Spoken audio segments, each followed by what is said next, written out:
Welcome to Built for This, the podcast where purpose meets performance. Hosted by business strategist and human behavior specialist Carly Pepin, this show dives into the real stories behind high-growth businesses. Let's bring life to your vision. Hey guys, so I'm excited for today. This one's going to be a fun one. I have Connor Treacy here. He's a Los Angeles-based entrepreneur and music executive operating at the intersection of culture, business, and civic life. He co-founded OffSunset, a high-profile West Hollywood hospitality concept that scaled into a multi-million-dollar annual business through disciplined brand building, community design, and high-trust relationship management. Connor currently works across talent and venture partnerships while completing his MBA at USC Marshall and holding an MSL from USC Gold School of Law. Known for combining creative instinct with operational rigor, he focuses on building durable systems, teams, partnerships, and platforms that outlast trends. His work spans entertainment strategy, hospitality development, and major event production for civic organizations in Los Angeles. So thank you so much for coming. I really appreciate it. Welcome. Thank you so much for having me, Carly. I appreciate it. And I'm looking forward to today. Yeah, me too. So tell us a little bit about the nightclub dynamic, because my understanding is you started it around the time of COVID, right? So when things are kind of shutting down, you were building up. Yeah. Do you want to know like the whole process leading up to it or just what it was like opening it or A just kind little of? bit of the process too, because I know we talked before when we had like the pre-call, I know we talked a little bit about like the mindset dynamics coming into it. So I would even love to dive into like your thinking process around it and how you created it, because it is not only an interesting time to do that, but it's a difficult industry to dive into in general. Yeah, so I think we had originally started talking about doing it you know, when I think it was like we started talking about it before COVID hit. So we started talking about it probably, I would say like February or January of 2020. So it would have been like right before COVID. Couple And months. then yeah, and then COVID hit, and then it was just kind of one of those things. I was like, oh well, that's not going to happen. You know what I mean? And then like we kind of just kept talking about it after the next couple of months and stuff, and COVID ended up being better for us because I think we ended up getting like a better lease deal, so the rent was like a lot cheaper. It's And awesome. then yeah, then it just came down to like, when is COVID gonna end? Are we gonna be stuck in this lease and not open? They kept pushing things back and having restaurants be outside and stuff like that. And so um it was tough, honestly. It was a weird time because you got to understand, I'm in the entertainment business, so like everything got shut down. So I also work in the music business. I do other things, so it was just like everything got shut off. So it was kind of like it was like a big risk, Okay. you know. Yeah, and so it ended up being like me and four other partners. We ended up raising the money for it, signing the lease, and then we opened it probably like August of 2021. So from when I was first hit up about it, like a year and a half before, and then yeah, like I said, it was still like kind of COVID. I mean, we had to still like I think cotton swab people's noses and do tests and stuff like that in the way beginning, but we kind of just opened it like word of mouth, kind of like a speakeasy, and then it just like took off after it took off pretty quick. I mean, it was like getting hype, and it was just one of those things I didn't really even I just like really was hoping it didn't flop. I was like really, Okay. and yeah, and so yeah, that was kind of how the whole thing went down. Okay. And I'm curious too, because from the time of like the conceptualization and actually leasing the spot versus all the way to August 2021, how much time would you say was actually spent in preparation to open it up versus I know some of that is also the delay in general. So realistically, like how much of that is preparation time? Yeah, I would say it was probably around like a year and a half because I think what happened is basically there's this big group, like hospitality group in LA, called SBE, and they have like a bunch of stuff. Like they own like Hyde and um this new club called Zouk on Los Angeles. Before that, it was called Nightingale, and before that, it was Greystone Manor. They also have like Katsuya and a bunch of. I think they were a part of the SLS Hotel. Like they're big, and so they had the lease on the building where OffSunset was, and I actually think that building was the original Hyde, and it was small. And then when it, like their thing got big, then they got the building across the street, the other club, and then they called that like Big Hyde or something. And so I think the building we had, they just had it held dormant. They were just renting it for like 10 years or something, just so they wouldn't have competition across the street. And then I'm guessing probably like right before COVID or during COVID, he like or whoever the owner is, like probably was like, whatever, like let's just get rid of it. And I think that my partner got hit up about it. And so that's kind of how the whole conversation started to go down.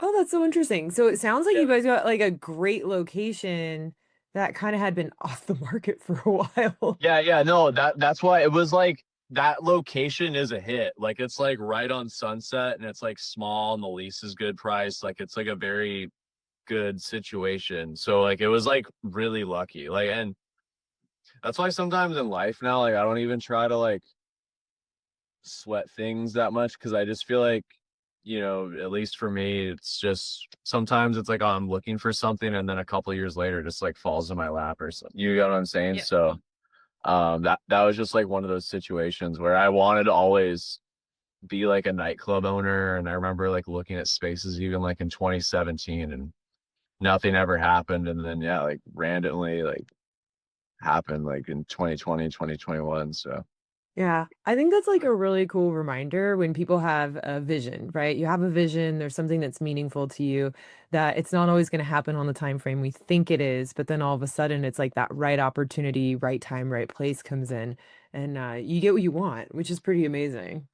that honestly, no, anything like I always say this to people, anything I've ever wanted, I got. It just sometimes it comes later, like you know what I'm saying. But Yeah. so it's to your point, yeah, it's not always gonna be on your timeline, but like I obviously put myself in position for things and focus and like work hard or whatever. So I'm not gonna like say it's complete luck, but it's just got to go with the timing sometimes.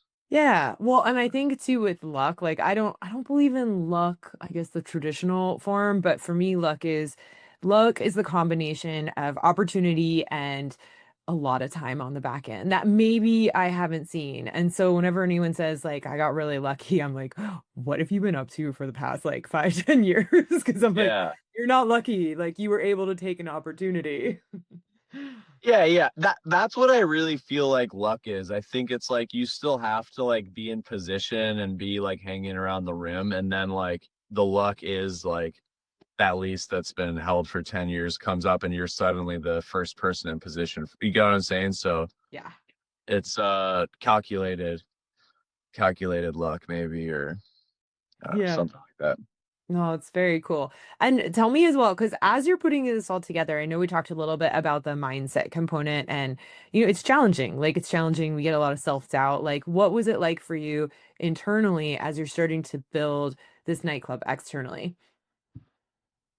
What was it like from a sense of like what I felt like or what it was like putting the pieces together, or like just in general like having a nightclub, or Like how does it feel for you as an entrepreneur? Like what are the internal challenges that you're overcoming to be able to build this project?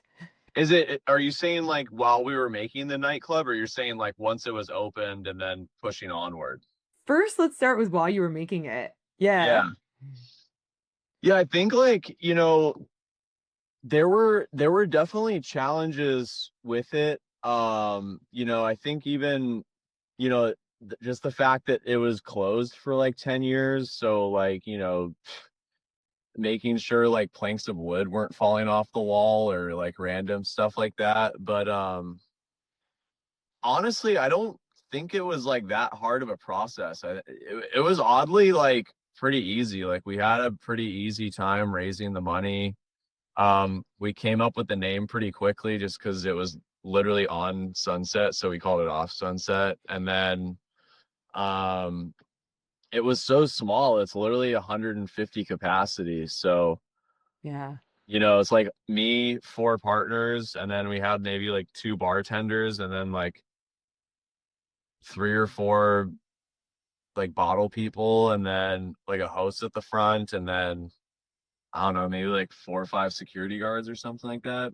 Amazing. So like it was like but that being said, that's the beauty of it. Like I would recommend doing something super small and like tight in the beginning and kind of like learning how to do it. Because after that, if you try to bite off more than you can chew, it can like turn into a nightmare.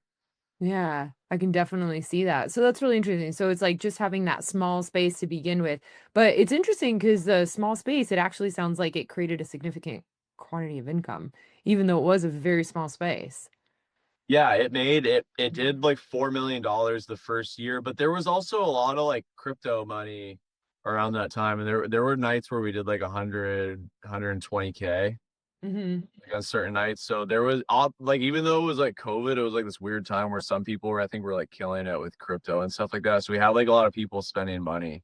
But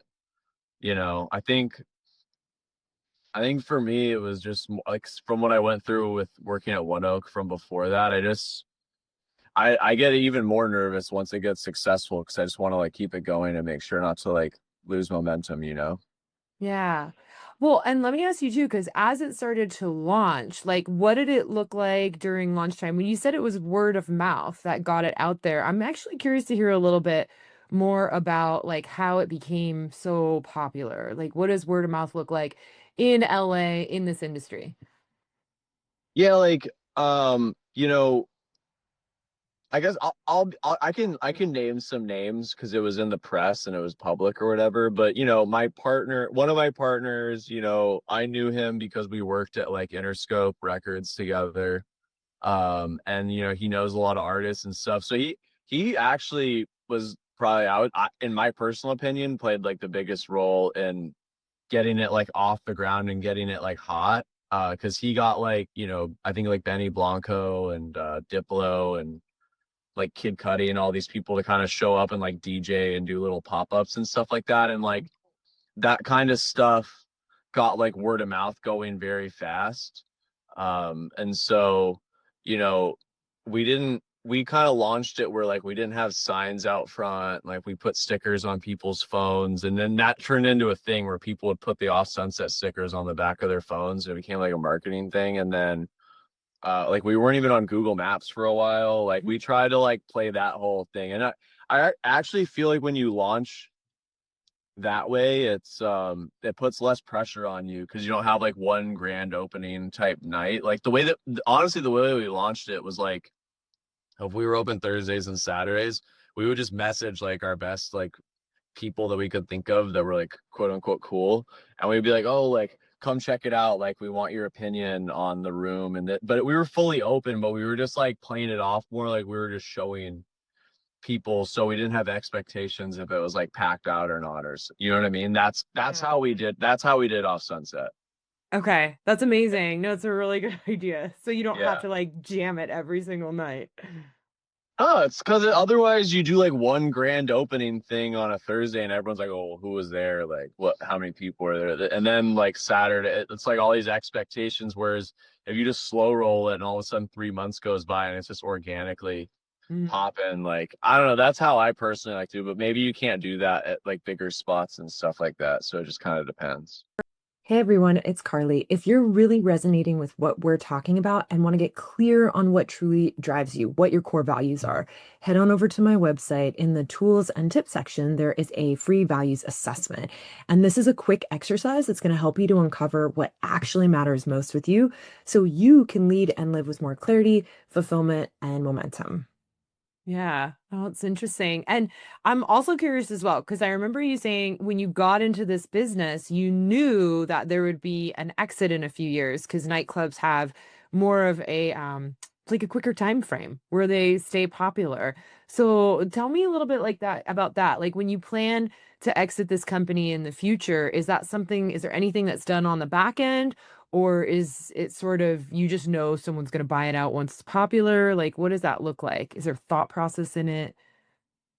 It just depends on the situation, right? So, obviously if I like owned the land or the building or anything like that, like easier said than done. I'm probably more stuck with it and have to keep recreating concepts. But like in a situation like this, if I just am like an equity holder in the company and I own a piece of the name or whatever, and that's all that there is to it, like there's a lot less like strings attached on my end. And so I was like the main promoter at like One Oak in LA when it was big back like in 2014 to like 2019 or something like that. And I saw like what it was like when it was very hot and then when it started to kind of decline.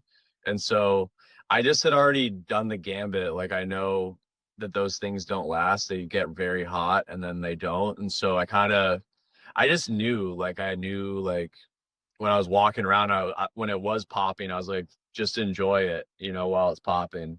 Cause Yeah. yeah. So sorry, I didn't know the sun was in my face there.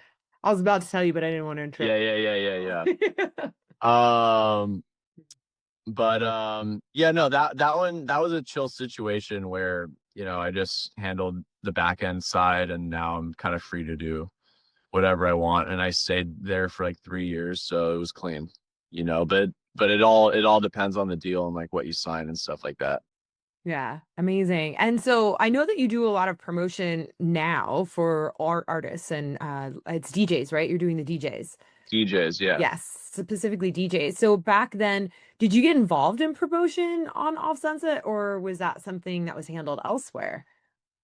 Oh no, I was in the trenches. I was there because the other thing I think people don't realize, like especially with those like very curated small places, is like you need to be there. Mhm. Not I'm not saying that like people will go just because I'm there or whatever, but like it matters. Like if I'm there, I know that it's gonna be a better night. Like maybe I bring one or two key people that like make the night, you know what I mean? And so you really have to be there and on it and like maintain the crowd and the vibe. And no, I was promoting it. Like we literally like met up at San Vicente Bungalows or something like that, like a week before our like grand opening and put together a list of like all the people we knew, like the five of us, and sent out. Yeah, so we were very involved in like messaging people and promoting it. And I would do like my friends' birthdays there and like Grammy parties and corporate events. So yeah, no, Mhm. it definitely would not have been as successful if all of us weren't promoting it. Yeah. I think what's really interesting too is I had never thought of this. So growing up in LA, I've always been to a lot of like LA nightclubs and stuff. Yeah. Yeah, for sure. But it never occurred to me that as I walked in, like things were being intentionally almost set up. Like there was almost this like experience that was being crafted and cultivated for me, right? And so when you think about that, is that, I mean, is that how meticulous is that? Or is that just something where it's like, no, let's just make sure we have certain people here tonight, or you guys kind of do plan around that, or is it just like a day-to-day thing? I have no idea. I've never thought about it. As far as like catering to a certain type of crowd or like in what Yeah. sense? I guess catering to a certain type of crowd would be the one. Like, my friend, she loved going to anywhere that Paris Hilton was at. That was my Oh, day. That was my day. So anytime she'd be like, I heard Paris Hilton goes here, we should go. And I was like, all right, girl, we'll go. So it's right. oh, Yeah, it's like a thing. oh, um, Mm. yeah, no, I mean, you know, yeah, it's, we were a West Hollywood nightclub that definitely catered to celebrities, people in the entertainment business, anything in that lane. I definitely, and they definitely went out of their way to make sure that celebrities were there, that we had things that would fit that kind of vibe. But yeah, I mean, it's everything from picking the DJs to picking the promoters to like booking certain events. So, like if we book some like magazine after party, like we know that that'll attract a certain vibe of people, or like if we do like the big nights like Grammys or Oscars or any of those things, there'll be more people out that night from that world that'll want to come. Yeah. So it's totally, yeah. And that's like that's the hardest part about that. Cause it's like you never win that game, right? Like you're only as hot really as the last party you did. So it's like, you can have Paris Hilton there one week, but then if you don't, the next 4 weeks, people will be like, oh yeah, like Paris used to go. Like, so it's like you really have to be on it and keep providing hits. Otherwise, like it can get washed very fast. And that's like the tough part of having those like hot spots. Yeah, is keeping up with I guess all that press and yeah, the buzz. It's tough. No, it's tough. It's tough. It's not, I don't like it all the time. It's a lot Yeah. of pressure. That's fair. I think what's cool too is something that we don't focus on, I would say, as much modern day is word of mouth, right? Like all that we have with like social media and paid advertising online and how we can reach people so easily. It's interesting because we don't focus on word of mouth, but the power of word of mouth is so amazing. I mean, the times when I was going out back in the day where I said, my friend would say Paris Hilton went there. We didn't have Instagram, we didn't have Facebook. We had like MySpace back then, but it wasn't telling me any of that. So it literally was just word of mouth. It was her friends telling her friends, telling her friends, telling her friends. And it's amazing because it's like that was what was driving all these people to all these places. Yeah, I think like the the word of mouth thing is like more it than having like a spot that's like very public. Like I don't even know if a lot of people outside of the scene knew about Off Sunset. You know what I mean? Like it's more like an insider's inside like spot. You know what I mean? And that's kind of the vibe that we tried to have. Because I think when you try to like commercialize it out too much or when too many like people outside of the scene go, then it makes the people inside the scene not want to go. You know what I mean? So it's kind of like almost better to keep it private and word of if that's what you're trying to go for. If like that, if you want to cater to people like that in the industry, then that's kind of what it is. Because all of a sudden, if like it's blasted out everywhere and yada yada, then it kind of kills the mystique, It you know, does. It does. the mystique. I like that. I like it because it applies to all industries. Like when we think about it, if someone's with between clothes or like if you're remodeling your house, like if you have the special things, you feel kind of special. Like people want to feel special and have That's like all it is. They want to be like, oh yeah, thing. like look at this sticker on the back of my phone. Like you don't even know about this. I'm You know? here. You Yeah, yeah. know. That's what it's all about. So Uh, uh, yeah, that's actually really cool. It's really fun and it's still applicable for like a lot of brands and brand strategies. Yeah, yeah. that's really cool. So I know you also described like as you were going through this, repeatedly you had the thought like this is gonna fail, this is gonna fail. So tell me a little bit more about how you were able to manage that because I know that that's just quite common for entrepreneurs, business owners, especially when we're diving into new ventures. Um, I'm at a different point in my life, I guess, where it wasn't like financially I was gonna be screwed or something like that. It was more just like, what's the next act after this to like make sure I'm still relevant with people. Because when you go from having the super hot nightclub to not, then you're kind of like, what's it? Because I already went through. I would say COVID was probably where I like really dealt with that. Because before COVID, it was like a clean shot from like 2014 to being at One Oak to then when it closed in like end of 2019 where I had that and I was at Interscope. And so I was like always relevant for something. And then when COVID hit, all of that shut. And then Off Sunset was kind of like my comeback hit. And so Mhm. I think for me, it was more just like, what's my value going to be to people? Or like, what is going to happen next if I don't have the nightclub? And so I guess maybe that was more like the worry than like the financial. I was already aware. I was like, this is going to be something where I'm going to make money for, 2 or 3 years and then it's going to close. But, Yeah. um, yeah, I guess just trying to like line up the next thing. But that's entertainment, like Yeah. you get the hit and then that's why I even tell the DJs that or just artists in general, like it's it's honestly more nerve-wracking once you get the hit, because then you gotta make another hit. How are you gonna stay up there? Yeah, you gotta keep making the hit. Like, I don't think that's what people don't realize, that it's a very unforgiving business. Yeah. The hit lasts like a year or two and you gotta make another hit. I'd love to dive a little bit more into that because, I'm from LA, so I actually totally understand where you're coming from, and I've worked Yeah. in the entertainment industry. And so there is that level of relevancy, right? And it's like, explain a little bit more of the importance of relevancy, especially like in this dynamic in these industries, like what it actually gives you, like the benefits of it and stuff, because it's almost like when people, I feel like now people are calling it almost thought leadership, where they're trying to become relevant, and we call it thought leadership, but it's truly kind of a natural thing if you're in the entertainment industry. Yeah. You know, I always say this also to like newer artists that I work with, or, people in general that are newer to the industry. None of this stuff is personal to you, right? Like no one's sitting there being like, I want like this person to fail, or I want you to fail. Like, you know what I mean? It's just like, you know, you're clearly reaching out to them because they have something you want. So then you just have to like bring enough value for it to make sense. It's Yeah. that simple, right? So it's like, if you want to have like do a song where so and so features on your song, like either have enough money to do it, or enough followers, or enough something compelling where it just makes sense. It's that simple, right? No one has anything against you, Yeah. right?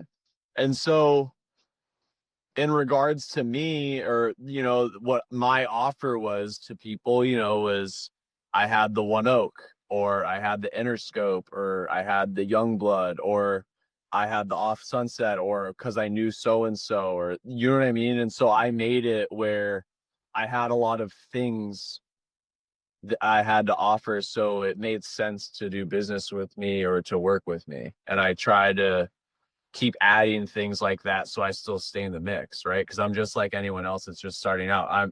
People like me, I'm sure, or maybe some don't, but like I always don't just bank on the fact that people like me. I try to always have something to offer where it makes it easy to have me around, you know? And that's the entertainment business. Yeah, it's fine. I see that in every business. Yeah. It's like, Yeah. how are we relevant and why do I matter to you and why are you going to stick around, whether like it's a product or a service? It's like, what makes me important to you? And am I paying attention to what's important to you so that I can be relevant to like the people I'm wanting to connect with, which for you is like, it's the connections, it's the network. Yeah. That's Hmm. what I'm saying. Yeah, it's nothing personal. It's just Yeah. business, it's life, but that's entertainment in a nutshell. So it's like that's all it is. You don't have to overthink it. Yeah. Yeah. Amazing. And Yeah. I'm curious too, like when you think about, because overall, even though it's like the nightclub and you represent DJs present day, I mean, we really talk about the entertainment industry. So, what would you say are some of the biggest challenges you faced working your way up in this industry? Um, I think the biggest like challenges I had in the beginning was I didn't know anybody when I started. So I didn't really like have a security blanket, or like anyone that necessarily like had my back. Um, and then I was kind of just funding the whole thing myself. So, you know, in the beginning, it was like very volatile, where it's Mhm. like if I got like fired from something, or if a night ended, or if I lost like this particular celebrity, or that, like it was like dramatic, where my value or whatever would go from here to like there. You know what I mean? So Yeah. if you look on my Instagram now, or my website, it looks like my trajectory is like this, but at the time it felt like very like there's a lot of highs and lows, and like it could have very well ended multiple different times, Yeah. So um I think for me in the beginning it was just there was no stability really with it. Yeah. Isn't that Yeah. interesting? Yeah, it's difficult. It's reminding me, because so I worked for a fashion celebrity photographer. We had a great time. It was awesome. Fashion celebrity advertising. And it was really interesting because there would be certain jobs that we really wanted to get. But to get those jobs, you have to have that appearance. And but we needed the money like to float us. So we would take these great high paying jobs we had a lot of fun on, by the way, like, but it considered boring and like not cool for the people you're going after. And we wouldn't market them at all. Like we wouldn't even tell anyone we did it just to keep that like facade and appearance until he Yeah. finally got those. And then the craziest thing is like once we started to get the jobs that he really wanted in like that sector, then we could tell people we were doing it because they're like, oh, those people really went out of their way to get him because he's so cool. Instead of like, we're really doing that because we can't survive trying to like make us look like cool for you guys. No, It was that's the amazing. balance you have to strike too. It's, making money, but then also preserving your brand. Yeah. It's hard. It's like really hard in the beginning. Yeah. It's Yeah. still hard, but yeah, like yeah, for sure. So what would you say now that you're in the position you're at is the difference between like that challenge in the beginning versus like what it looks like today? Because I know that you've built it to a certain degree where you don't have to worry about all those things in the beginning. So what would you say the new kind of challenges you're facing in the entertainment industry are? Um, I think for me now, like, uh, I mean, the challenge always is just getting bigger and building out the whole thing. But I'm definitely like at a point now where I have enough stuff done and like accolades where, I'm like, I feel like I'm good or at my footing where it's not as volatile, like knock on wood. But I think, for me, like, I'll tell you actually where I'm at right now. I've had a lot of, I feel like second or like third base hits, where I'd had like an off sunset or I signed a couple big artists or I did the Grammy thing or whatever, but I don't have like the one home run where like I discovered like Justin Bieber or I like you know what I'm saying? Where like Yeah. people, I'm probably known by most people within the industry by like 1 or 2 degrees, but like I don't have like that one clear thing where people are like, oh, he did that. Does that Yeah. make sense? It does make sense. Yeah, that's where I'm at right now. Yeah. That's Okay, where that's cool. So basically, you're looking and creating that next opportunity for yourself where it's like, what does my home run look like? How do I I'm bring trying to that? find that. That's what I'm kind of waiting for now. I've had a lot of things that have been successful, Yeah. but not like one that's like defining where like someone in Kansas knows who I am because of that or something. Does that make sense? Totally makes sense. Again, for Yeah. us in the entertainment industry, I remember we had that defining moment, and it was because we were doing a test shoot with this specific model, and I looked at my boss and I said, I swear to God, like this girl's gonna hit it. I said, just do something simple. I said, don't go crazy today. I said, just put her in jeans and a white tank top and get me something sellable. And then they went crazy on the shoot. She became huge, and I was like, that was our moment. That was like our Kate Moss and jeans moment. Yeah. Yeah, Yeah. honestly, when something hits, it just hits. Like it Yeah. usually rolls. When it's a hit. Yeah. So you don't gotta force it. And when you're out there and you're looking for hits, I know that you have a lot of data, right? But is there anything specific that you look for to find that next thing, that like number one thing? Honestly, like I stopped trying in a sense. Like I don't spend like the whole day like looking online for like some superstar or like some great venue or some product. Like I kind of just try to be a bit more like consistent and organized where I have certain goals for certain things that I want to get done. And like I had mentioned earlier, I just try to like put myself in position so that when that opportunity arises, I'm like the best option to be hit up for it. Where maybe you have that superstar like model or client or whatever, and then they're like, we need like a manager for them, and then I'm just the first person, and then all of a sudden that's my home run. I'm the manager for so and so, and like it sounds easier said than done, but I put myself in position for that over the past, like whatever 12, 13 years. So Yeah. That's more like the mindset because I don't try to make sense of it anymore. Where it's like I've had a bunch of things work, I've had a bunch of things not work.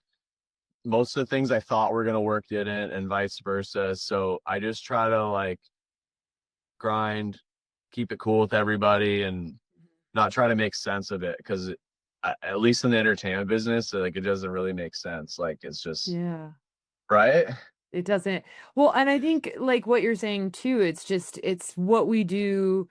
It's like it's wisdom to do in general. Like, because if you're out there searching for the next best thing, I mean, how many concerts are you gonna have to? How many clubs are you gonna have to go to? There's shit all over the internet now. Like, it would take up most of your life to Yeah. invest in something like that, as opposed to be like, well, how can I become the person that is so qualified, so capable of taking this person to where they want to go? That's how I'm going to magnetize this opportunity. And who can I network with so that they know that I'm that person? Right? Like, I love that. So it's not just like, oh, I'm just going to prepare to like find that person and run around everywhere. No, I'm going to be the best option for them to give them everything that they need. Right? So it's really cool. It's almost like you get to focus on the future of their career and just instead of just like running I around changed my every inch of the mindset city. to that. That's what Mhm. I changed my mindset to that because I was the opposite before, but that's like why I'm doing my MBA at USC right now and I finished in 4 months. Like I'm doing things more on my end too, where I'm not as dependent on having that home run either. Like I'll be Yeah. fine with it. You get what I'm saying? Whereas before, like where I was talking about the volatility, like I had originally like dropped out of school and just became like a huge club promoter at One Oak and was like this young person that like knew a lot of celebrities, but like it could go like that. Like if the club and then I had nothing to fall back on. So I shifted it to where, yeah, I have that caveat and I know those people and yada yada, but I also worked on myself. So I don't feel like, I feel like I'm bringing just as much value to the table as the opera. Does that make sense? Yeah, definitely. Definitely. And I'm curious as well. So now at DGA, so with the music division, you don't have a ton of people, right? You've kept it really slim, really lean. So what are you mainly responsible for at DGA now? I just discover and sign DJs to management agreements. And then from there, I help put together songs for them, get them remixes, pitch them to tour agents, get them shows, get them press, negotiate on their behalf. Um, Anything in between that, taking them to events. That's kind of my role in a nutshell. So, and I try to keep it super simple. So it's just DJ management. Okay. Okay. And what made you, is it just because of your background? Is this also your favorite thing to do? I'm curious. Like, out of everything you do, is this your favorite thing to do? Because I know you have a heavy background in it, but is it also your favorite? It was my goal slash dream to be a music manager probably about like 5 years ago. And now it's like I have other fish to fry, but I like it. I enjoy it. Yeah. But yeah, yeah. But I felt the same way about the nightlife stuff. I originally like when I first started, I thought I was gonna be like the next like EDC or what. Like I was doing big shows in the and then it morphed. So it always morphs. But that being said, I'm like super grateful that I'm in this position. And like I said, sometimes it comes later than you think, right? And so Mhm. all I was worried about when I was at Interscope was if I'd be able to be a manager one day. And then here I am now, I'm a man. You know what I mean? So it's That's just cool. yeah, yeah, yeah. Hey everyone, it's Carly. So, if this conversation is really hitting home and you want to get a real snapshot of what's working and what's not in your business, head on over to my website in the tools and tips section and you can have the business performance health check. In just about 15 minutes, you're going to see where the friction is and where your next growth opportunity lies within your company. Yeah, I don't know if this is like an LA thing.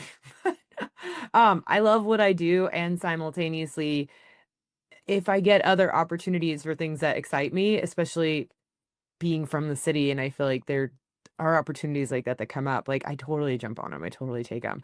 So I do what I do, and I'm obsessed with it, and I'll probably always be like a coach forever in some way, shape, or form.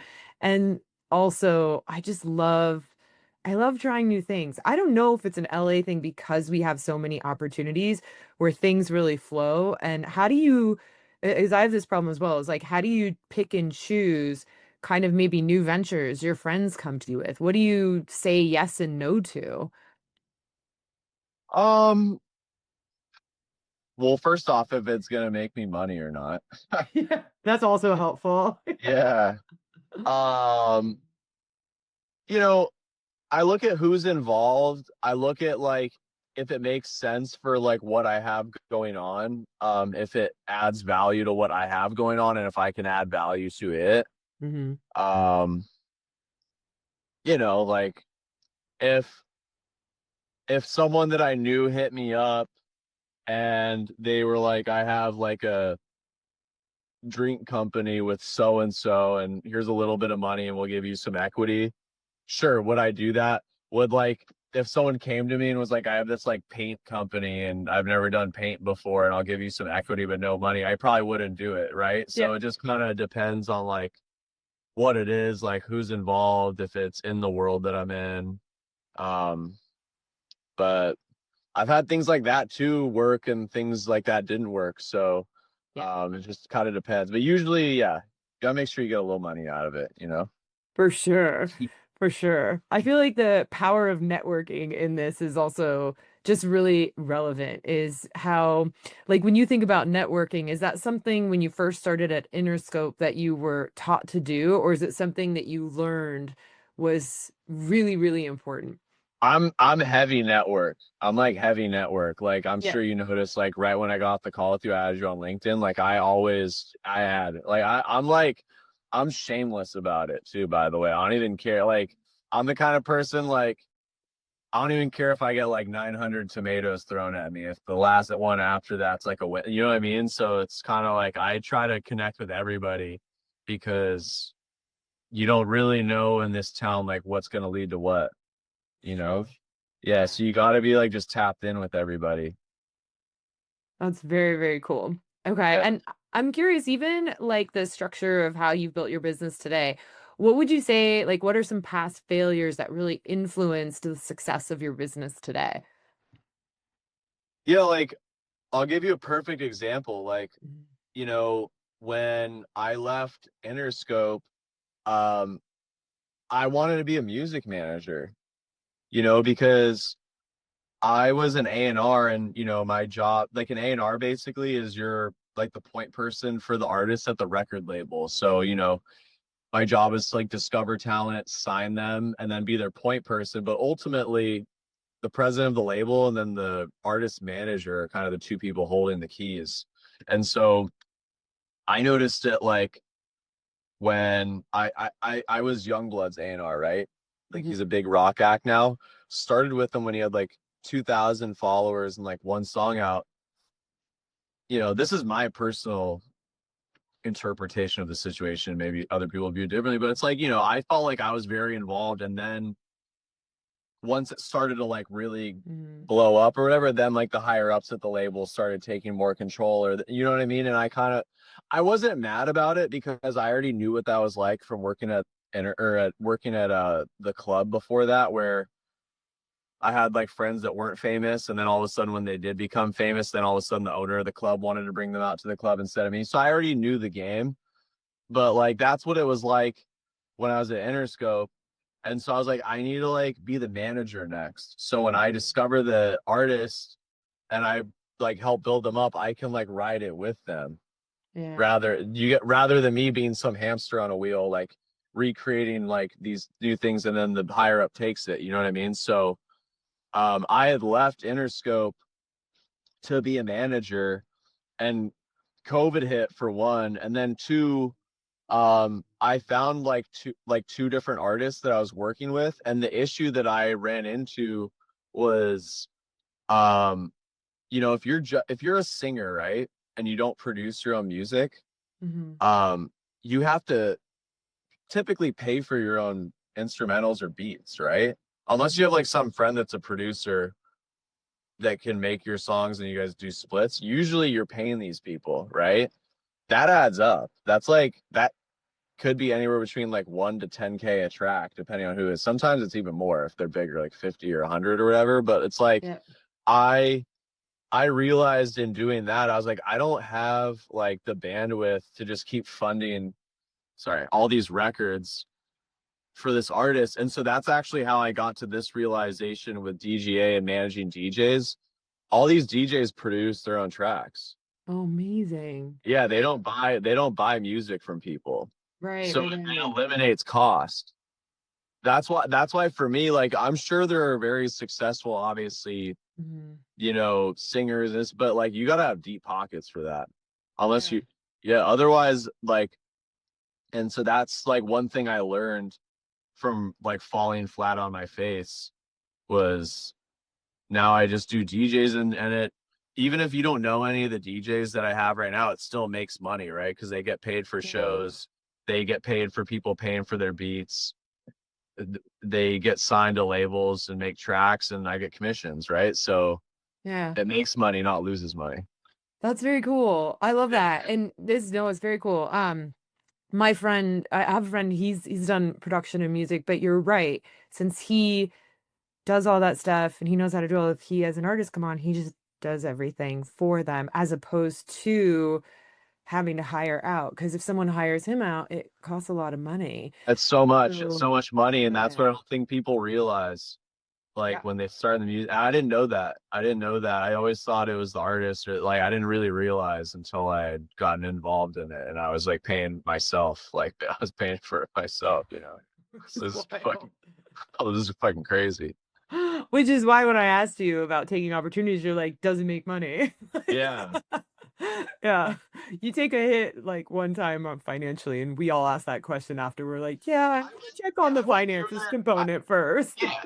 You gotta go through it though. Like I went through that in the beginning when I was doing my parties. Like I originally was renting out these venues and booking the artists and selling tickets. And like sometimes it would hit and sometimes I would just lose my ass. And then it morphed into these clubs just paying me a flat fee to go and bring Yep. people. You know what I mean? So I had to go through the same experience with music. Yeah, amazing. And I'm curious as well. So, what would you say, like with entrepreneurship? Because I know we talked about it a little bit, where it's quite difficult. Like being a business owner is quite difficult. So, for you, what part of owning businesses, building companies, building people, like really keeps pulling you back into it? Um, Wait, so what's difficult about it, or why do I keep getting pulled back in a sense for like a passion for it? Yeah, why do you keep getting pulled back in? Because it's hard. I mean, we get just sometimes the Oh, crap kicked out of us, like where nobody even knows, and you're yeah, like, yeah, yeah. No, work. I'm addicted to it. Hmm. I'm addicted to it, and I love when things hit. It's fun. It's a It is lot of fun. fun when it works, right? It's a lot of fun when you have a product that everyone wants. Yeah, that is fun. Right? Yeah, because it takes you like, I mean, people, I don't think people realize like on the back end how long you're doing it. Well, it's like you said, you've been doing this for over a decade. So when something hits, it's not like, oh, it just hit because I started it today. It's like it just hit and I've put like a shit ton of my life into this. Like, cool. Yeah, like when all of a sudden you have something that everyone is hitting you up about rather than you just sitting in your room all day pitching stuff and getting crickets, like it's fun, right? Yeah. So I like that. That's like fun to me. And I don't know, I always like in the beginning it was just fun like putting together parties and events and like seeing the whole thing come together and seeing everyone there and stuff like that. And Yeah. I don't know, I don't know anything different. Like I wasn't like in undergrad at like 19 or 20 being like, oh, like what internship am I gonna get this summer? Like that was never like in the plan. Like I knew I was gonna do Yeah. parties and like events and stuff from like the jump. Yeah. No, that's really cool. I think this makes a really good point too, because when I was working with that like film guy, it was watching like I'd drive by, I'd be driving in LA and then I'd see the billboard and you're like, "Oh my gosh, we did that." And like I Yeah. know what it took to get there and you're like, "Wow, that's amazing on how many people are seeing it and experiencing it and responding to it." And you're like, "I was a part of that." And it's interesting because I think a lot of business owners they forget to look at like the results of what they created. And so even when I'm working with companies, like I want to go see like what you guys are doing. Like I want to see what's happening because it does something inside you when you experience the result of it outside of just a company where you see someone using your product, your service. You see it placed somewhere and you're like, I was a part of this. Like all the things that I'm doing made this happen. When you turn it Right. into an experience. Yeah, I love that. So, what would you say is your next steps in the entertainment industry? So, I know you're doing the DJ stuff. Is there anything else like in the future that we can look forward to as well? I feel like next I'm probably gonna get hit up about something hospitality related. Like if I had to take a guess, like maybe some hotel group is gonna open in LA and they need a point person. There's gonna be something in that realm because I don't have anything hospitality related, and I Mhm. feel like I'm in position where I would probably be the main person to get hit up as a point person for something. But I also at the same time feel like an actor kind of where like I'm waiting for the right role. Like I wouldn't just like take a shitty movie to take a shitty movie, Yeah. you know? So but I have a feeling that that's probably next. Like that might happen in a year or two. But we'll see. Yeah. That's cool. I love the hospitality industry. It's one of my favorites. When a club hits, it hits. Like, you know what I mean? Like if you have like a hot hospital, like people need you for that, you know? Yeah. So Amazing. yeah, we'll see though. Thank you so much for coming today. I really appreciate everything that you shared. I think it was really fun. It was definitely different and kind of we got Let's a go. cool, yeah, cool insight into many different aspects of the entertainment industry, business, building ourselves, relevance, all those different dynamics. And if anyone wants to find you, where can they find you? You can go on my website, www.connortracy.com. And then basically all my social medias are just at the Connor Treacy.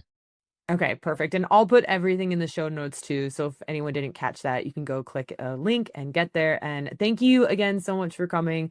This was very inspiring. If you guys enjoyed it, definitely share it with some other people. Like it, subscribe. We'd love to have you listen to more episodes. Thank you again, Connor. I really appreciate Let's this. go.